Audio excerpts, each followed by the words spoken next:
Welcome to another episode of The Brand Called You, a podcast and podcast show that brings you leadership lessons, knowledge, experience, and wisdom from thousands of successful individuals from around the world. I'm your host, Ashutosh Garg, and today I'm delighted to welcome an accomplished entrepreneur from Bangalore, India, Mr. Srikanth Acharya. Srikanth, welcome to the show. Thank you so much, Mr. Garg. It's an absolute privilege to be on your podcast. Thank you. Srikanth is the Chief Executive Officer and founder of OffiNeeds.com, which is the leading Indian corporate gifting and custom merchandise company. So Srikanth, before we speak about OffiNeeds, tell me a little bit about your own background and what is the story behind founding OffiNeeds? Yeah, so I come from a very typical middle-class working family kind of a background. I studied my engineering in a place called SIT Tumkur, which is 60 kilometers away from Bangalore. Got campus recruited into Infosys as a software engineer in 2004. And on April 1st, 2005, I played an April Fool's prank that literally changed my life. I told my colleagues and my friends that I'm going to be quitting and I'm going to starting a business. And that prank just turned into a reality. And a few months down the line, I'd resigned from Infosys and I started a corporate gifting business. Back then, it was called Gift Wrapped, and we kind of changed the name over a period of time. And 18 years down, we're still doing reasonably good. So that's a little bit about the genesis. Oh, amazing! And as they say, the rest is history, right? Fantastic! Congratulations on the amazing success and how so early on in life you took a decision to be an entrepreneur. But tell me, Srikanth, 2005 you started. What have been some of the challenges and learnings that you have faced in the early days, and how did you overcome them? Actually, I feel I was very, very lucky in the early days. Even the way I started off the business was pure stroke of luck. I can't attribute saying there was great strategy or great thinking behind it. And the initial days back then in 2005, entrepreneurship and startup and these words were unheard of. It was considered absolutely insane for somebody to leave their job and start off a business. And the way I started off acquiring initial customers was all my friends were working in different software companies. I said, hey, connect me to your HR and admin manager in your company. And I went and met them. And, mobile was still not popular back then. Internet was still relatively new. It was there, but still fax machines were there, still around and stuff like that. And I met those HR managers and they just gave me business saying, this guy's quit Infosys and a cushy job and he's doing something. He must know something. That is the basis on it. So initial 1 or 2 or 3 years was like super easy. It was every person I met gave us orders simply because of the credibility that I had quit and they wanted to support. And somehow I felt they felt like I was doing something they would have liked to do. So they just wanted to support. So that worked well. But in 2008 onwards, the reality started to strike in. There was I think 2008 Lehman Brothers crash happened and there was a down, the market went down, corporate gifting was slowed down. And after that, by that time, we had gotten into the grind of running entrepreneurship. We knew how to hustle. And, if one segment is struggling, there is another segment which is doing well. You know to get the pulse of the market. And after that, I think our story has been like any entrepreneurial story. It's never a straight line, right? It's plenty of ups and downs, plenty of roller coaster rides. So we've been through all of it, including the recent COVID situation, right? So you learn to respond to any situation. That kind of comes with practice, I think, and that comes with learning to enjoy the adventure that entrepreneurship really is. Wonderful. What a great response. Thank you. Srikanth, how do you differentiate OffiNeeds? My understanding of OffiNeeds was office needs, which is, I'm assuming that's where the name came from. But how do you differentiate OffiNeeds from competitors in the corporate gifting and custom merchandise industry? I think that's a great question, Ashutosh, because corporate gifting is a very kind of run-of-the-mill, very competitive, very trader-driven kind of a business. But I'll take a minute to tell you a little bit about OffiNeeds. When we started off the company back in 2005, it was called Gift Wrapped, GIFT, WRAPPED. And in 2012, 13, it looked like everybody was getting funded. Those were the days of Flipkart and Myntra and Those were the days where Bangalore started to be called as the Silicon Valley of India, and it looked like VC funding money was coming in, and I wanted to be a part of it too, and realized that okay, corporate gifting, the brick and mortar business that it is, and it is really relationship driven. It is not a fundable business. So what is it that we can do to make it fundable? And that's where I decided, okay, I'm going to turn this into a B2B e-commerce platform that sells everything that offices need, from stationery, office supplies, pantry, housekeeping, all these kind of things. And that's where we switched to becoming OffiNeeds.com. And we're like, okay, we will also have corporate gifting, but the mainstay is going to be the B2B e-commerce platform. It's a different story altogether. That entire line flopped big time. 2 to 3 years after trying, I realized we neither raised funds. We did not focus in the drive to getting funded, lost focus on serving our customers, and almost ended up going bankrupt. And then got back to focusing on what I know best, which is corporate gifting. Retained the brand name though, because it had, there's a .com domain, easier to pronounce, and we generated some amount of PR and things like that. So that's how OffiNeeds.com happened. Okay. And what differentiated us actually, after almost going bankrupt and then coming back on our feet, I decided that this time, despite the setbacks that I had by not being able to raise funds, by losing a lot of customers, making a lot of losses, there's something very, very important that I learned, which was the power of technology. Although we did not get the kind of adoption that we really wanted, I dabbled a lot into technology, understood a lot about it. And in the B2B e-commerce space, you can say that, there are not too many trends. There are not too many people who are doing B2B e-commerce. So I understood that and decided when we restarted OffiNeeds.com journey, technology is going to be at the forefront. And even today, tech is what differentiates us. For example, we are on the verge right now as we speak of doing a beta launch of an end-to-end B2B e-commerce platform for corporate gifting, where you can discover products from 4,000 plus, a catalog of 4,000 plus products. We've designed a layer called Buzz, where you can upload your logos and customize your products and look at mockups right there. You can build your own boxes. You can build your own kits on the website, and you can decide where you want it to be shipped. Do you want it to be home delivered? Do you want it to be delivered to office? Do you want stock and ship to be done? So pretty much everything that happens offline, we're putting an effort to bring it online. We also run brand stores for some of our clients. We run white label e-commerce websites for some large organizations like Infosys, for Lenovo, for Bosch, for Flipkart, for Byju's, and so many other companies, which are exclusive white label e-commerce websites where their employees can buy their merchandise, or their managers can give out points on this platform to their employees, and so on. So technology and logistics and the automation of operations to a large extent has been our differentiator. And I think that is what is going to drive growth for the next 4 to 5 years. Incredible. And tell me a little bit about some of the innovative or unique products that you have as a part of the corporate gifting program. Yeah. So we've got a very, very let's talk about this 2 ways, right? One is we call it as merchandise. Merchandise are what you refer to as products. It could be t-shirts, jackets, backpacks, speakers, all of these kind of things. So there we are constantly doing research. There's a lot of research that's always happening, where we have a team which is focused on catalog management, on identifying new categories, new products, and new brands that are coming into the market that will fit well into the gifting segment.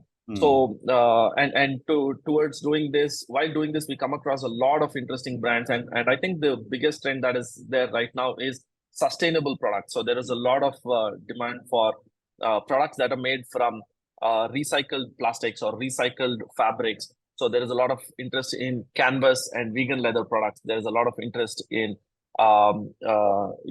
in recycled cotton. So there are t-shirts which we're making from recycled plastics, which is basically crushed plastic, which is recycled, and polyester t-shirts which are made 100% from that. And there's also t-shirts which you're making from 100% recycled cotton yarns as well.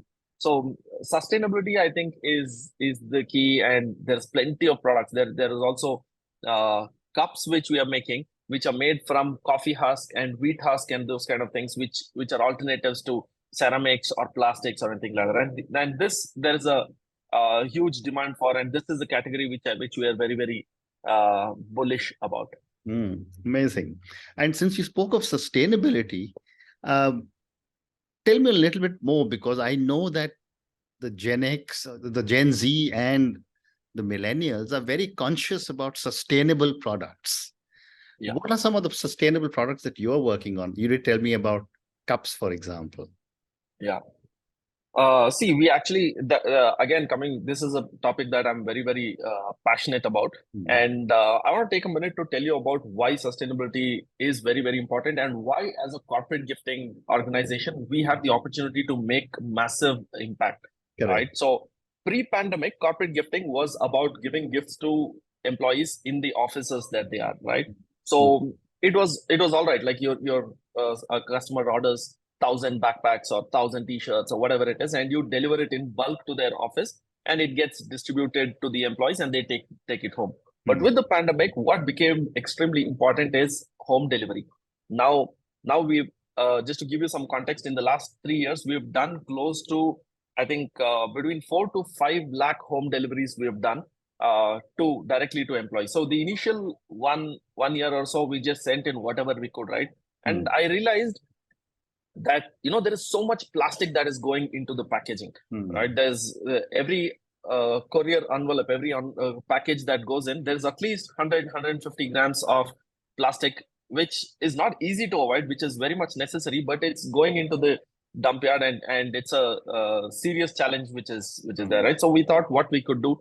We did a lot of research, actually, because this is alternatives to plastic packaging is a relatively new industry. There are minimum order quantities are larger, and you cannot stock the material for too long. They start composting, right, when you hold the packaging. So there are plenty of challenges. We overcame those challenges, and since the last 1 year or so, we've been sending all goods with 100% eco-friendly packaging to employees' homes. So we replaced plastic tapes with paper tapes. We replaced plastic bubble wraps with corrugated bubble wrap alternatives, and courier envelopes, plastic replaced by paper envelopes, and all of those kind of things. Sustainability has a lot of angles, right? So I feel, for example, if we are able to convince people to carry their own water bottles instead of buying plastic water bottles, that I think is a very, very big change, right? So as an organization, we are very conscious about this, and we are slowly switching from petrol vehicles for delivery to electric vehicles for our own deliveries. We have done operational aggregation. That means all our operations customization happens under one single roof. So the amount of travel somebody does moving goods from A to B and then to C and assembly, we've reduced it drastically. When we as an organization have an event, right, we make sure that we don't use plastic bottles. We don't serve in paper cups. That's a policy which we have. It takes that extra effort. And as an organization, we have the opportunity to make this impact to our customers through products as well as packaging, which is eco-friendly in nature, and through messaging, which reminds them to be more sustainable. To our employees itself, because we are a team of about 120 people. So when we do events, we educate them that this is how they should also be living their lifestyle, even though it takes extra effort and it takes extra cost to get there. And we collaborate with a lot of influencers. Gifting is our business, right? So we send out gifts to a lot of people, and those gifts, we make sure they're sustainable in nature. So I'd like to believe we are playing a small part in making sustainable lifestyle the right way to go. Amazing. And my next question is that, every customer is unique. Yeah. And you mentioned that, you're beta testing your website where there could be 4,000 products. Yes. How do you tailor your offerings to suit specific requirements of each company? I think that's a brilliant question again, Ashutosh ji. You hit the nail on the head. Gifting is a very, very unique business, because the uniqueness itself is the key to the business, right? Nobody wants to give the same gift again and things like that. It's a complex problem to solve, because anything can be a gift, right? Who says this is what a gift is? Who says water bottle or a t-shirt should be a gift? You can give a bike as a gift. You can give a home as a gift. You can give a holiday as a gift. You can give pretty much anything you want as a gift. So the way we are addressing it is we believe we are, and the market is so vast, right? Who doesn't need gifting? If you're doing a housewarming ceremony, you need gifts. If you have a college alumni meet, you need a gift. If you're doing a dealers meet, you need a gift. If you're doing anything, you need a gift. But we said, okay, we are going to focus on solving one problem, which is helping organizations to improve employer branding and employee engagement through corporate gifting. So that means we narrowed down our focus to serve HR professionals and business leaders in the context of gifting to employees. So then we know what is it that they want. They want, this is the kind of gift, this is the kind of product, this is the purpose, this is the kind of budget, and this is the kind of experience that they want to give to their employees. And we kind of know what is the mindset that employees have, what is the demographic that the employees have, what lifestyle they're living, and all of that kind of stuff. So when you narrow down your audience and say, this is what I'm doing, and in more than just selling the product, this is the problem that I'm really addressing, is how we are able to, kind of solve that product. Otherwise, if you think about it, every single product that you see on Amazon, which is apparently like 1 crore products or 4 crore products or whatever, is gift worthy, right? So how do you narrow it down to just 4,000 SKUs? Now, 4,000 is still a very big number, but you have to narrow that down. And the way to do that is by knowing exactly who your customer is and serving that particular intent. So majority of our 99% of our customers are HR professionals and business leaders who want to gift to their employees, new joining gifts. And how do they engage their employees on work anniversaries? When employees are terminating, how can they use gifts to be able to, how those events can be made more meaningful through gifts. That is what we do. So we are not so much into pharma gifting, not so much into FMCG gifting, not so much into dealer gifting, not so much into colleges. So by saying no to almost like to a large market segment, we've been able to kind of focus on exactly what it is that we want to be able to offer. Fascinating. Great response. But there's another thing that I've often wondered, and over the years, one has received lots and lots and lots of gifts, one has given a lot of gifts as a company. I've often wondered, why is it that the name and the logo of the company is so prominently displayed, especially when it's to non-employees? Because I've said that the person who receives the gift needs to know where it has come from. But if the logo is displayed so loudly and prominently, that gift will never get used, because nobody wants to say, I got something as a gift. Yeah, that is true. What is your That perspective? is true. No, you're spot on, right? You're absolutely true about that. When it is, especially when it is given to delegates and when it is given to customers and things like that, having a logo prominently is not the most ideal thing. And that is something which it can be done maybe subtly in a small way, maybe on the greeting card and things like that. And that is something which we educate our customers also, where we tell them, I mean, typically people who are giving out gifts for the first time, they want their logo big and prominent. And we tell them, see, larger your logo, the more promotional it is going to be. If you want it to be more premium, make your logo more subtle and smaller and maybe in the side or something like that. That's how it is. The larger the logo, the lesser the shelf life of that particular product is going to be. But again, it depends on what is the intent and what is the event and who is the recipient. And it is ultimately for the customer to choose what they want. So it's our job is to give whatever it is that the customers want. Right? Well said. Srikanth, I have time for a few more questions. My next question is, what role does technology play in your operations, and how do you use technology to enhance customer experience? Great point. I am an absolute tech geek. Okay, something I realized long back, and technology is expensive. Okay, let's admit that it's the toughest thing to hire tech talent that there is, and it's very difficult for MSMEs, non-funded companies, to be able to adopt technology really well. But we've been like very laser focused that we want to build around technology. We know that is the moat which is going to help us scale to the next level. Like I said, there are multiple I mean, everything that we do, we think of, can tech do that? I'll give you an example, okay? And how we actually responded to the post-COVID. The first wave of COVID, when it happened, nobody wanted gifts. Gifts is the last thing on anybody's mind that is there, right? But after 4, 5, 6 months of COVID, after everybody making peace that, look, COVID is here to stay, we are going to be working from home. And now we need to figure out how do we engage with employees while they're still working from home, right? And there was a large now events, annual days happen, and all these events started happening virtually. Now, how do you send these gifts to individuals? So Right. we created a product called gift card. Okay, Mhm. what we did is we told our customers, now you don't know what is at least when employees are coming to the office, you kind of have a feel what's going on in their Correct. mind, and you can kind of say, we'll give this gift. And even if you give the same gift to 1,000 people, there is no way that all 1,000 people are going to like it, no matter what it is that you do.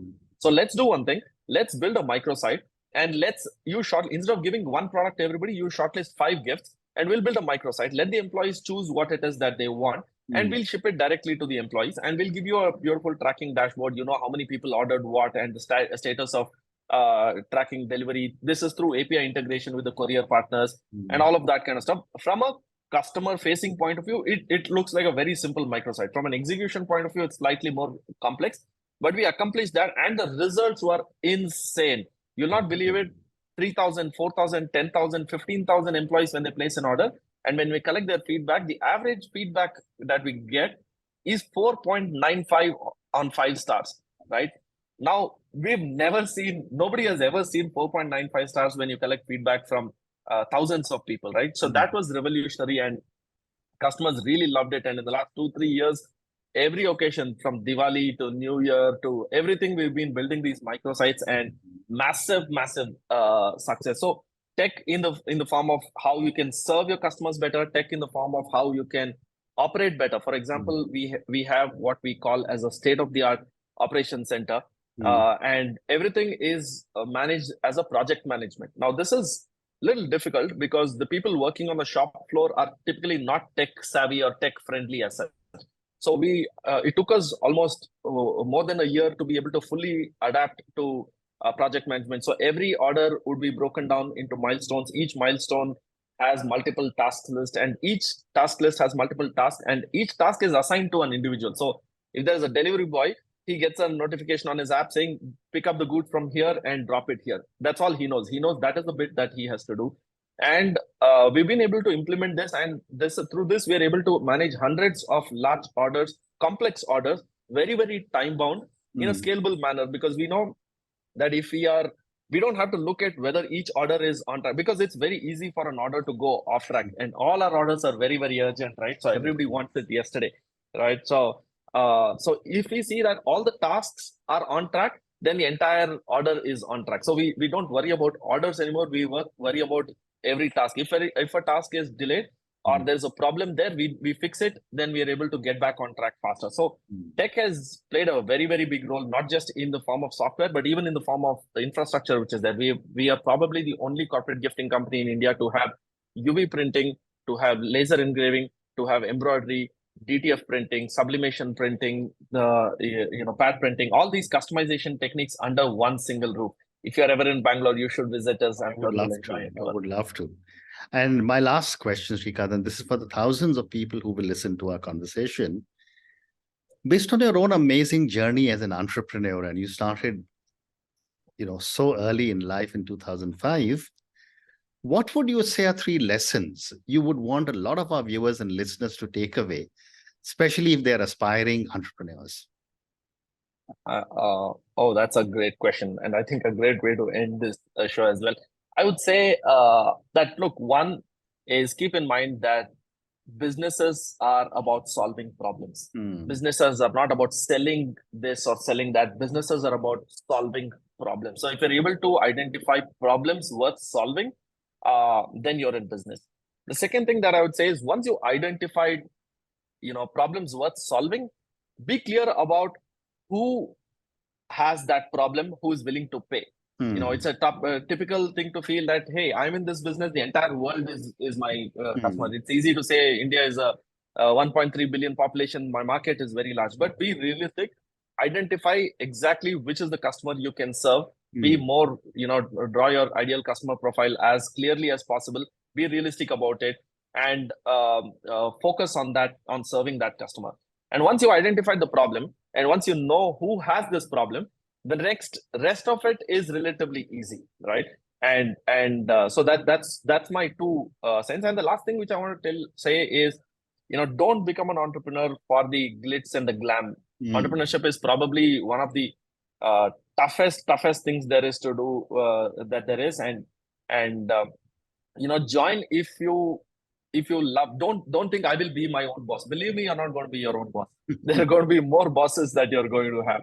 Don't join because you're going to have a lot of free time. Yes, you are going to, but these are all the wrong reasons to become an entrepreneur. The right reason would be if you love the journey, if you love the adventure, if you love taking on that responsibility of creating jobs for tens, even one or two people. If you're creating jobs, right? I feel that's a great service that you're really doing. So these are my tips. One is solve problems. Know who is willing to pay for those problems to be solved. And three, become an entrepreneur for the right reasons. Well said. And on that note, and your three wonderful lessons, businesses are about solving problems, and therefore try and figure out what the problem is that you're going to solve. Once you've identified the problem, find out who your customer is and who's willing to pay for it. And third one, which is such wise words indeed, which is the toughest thing in the world is to be an entrepreneur. And I've been an entrepreneur twice.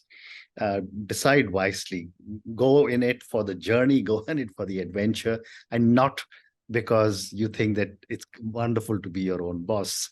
Thank you, Srikanth, for talking to me about your journey, about OffiNeeds. Thank you also for educating me, and I'm sure a lot of our viewers and listeners, on so many different aspects of corporate gifting. Thank you again for speaking to me, and good luck. Thank you so much. It's been amazing being here, and kudos to you for the awesome work you're doing, sir. Thank you. Thank you for listening to the Brand Called You videocast and podcast, a platform that brings you knowledge, experience, and wisdom of hundreds of successful individuals from around the world. Do visit our website www.tbcy.in to watch and listen to the stories of many more individuals. You can also follow us on YouTube, Facebook, Instagram, and Twitter. Just search for the Brand Called You.